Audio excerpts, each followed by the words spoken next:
Yeah, well, we're at a level of political polarization that is the historically very high. Historians say we have not been this bad off since the Civil War era.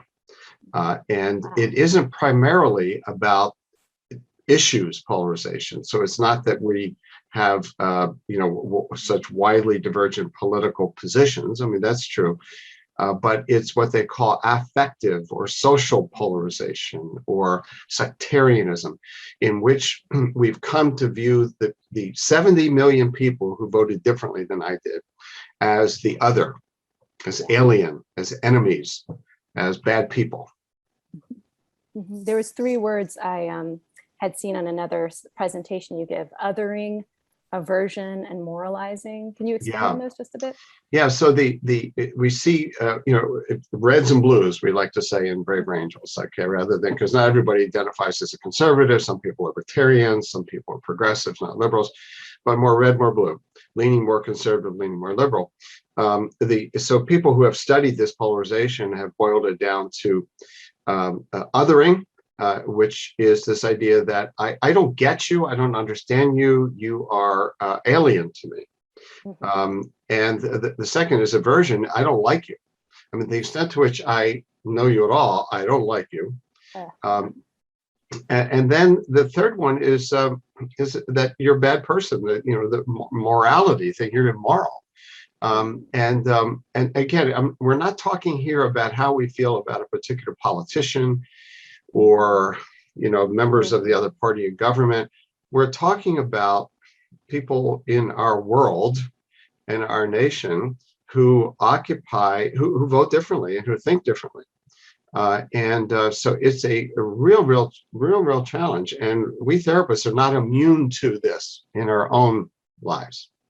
Yeah. So could you describe for us a little bit about the work you've been doing around this? Either focusing on the couples aspect or the Bravers Angels. I know you're doing work in a couple domains. Yeah. Not just the work, but how you arrived at it. What's your origin story with it? How did this evolve? Yeah. Well, I've been a couples therapist for a long time. And I've also done just a lot of community engagement work, a lot of projects with groups who are different from each other.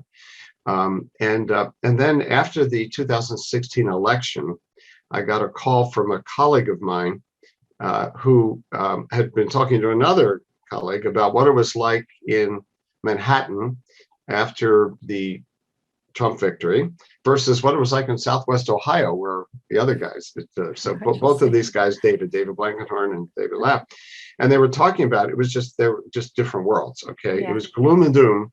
Yeah. This, sky's falling in New York City, and hope and change in Southwest Ohio.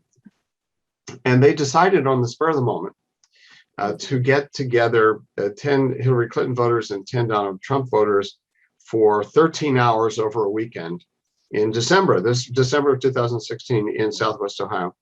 And then called me, and I said, oh my goodness, that's brave.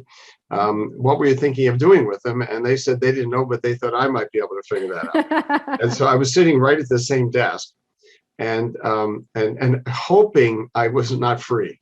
My calendar, oh geez, I would have loved to, let me know how it goes. But in fact, I was free. It was the weekend of December 9th in 2016. And so I said, okay,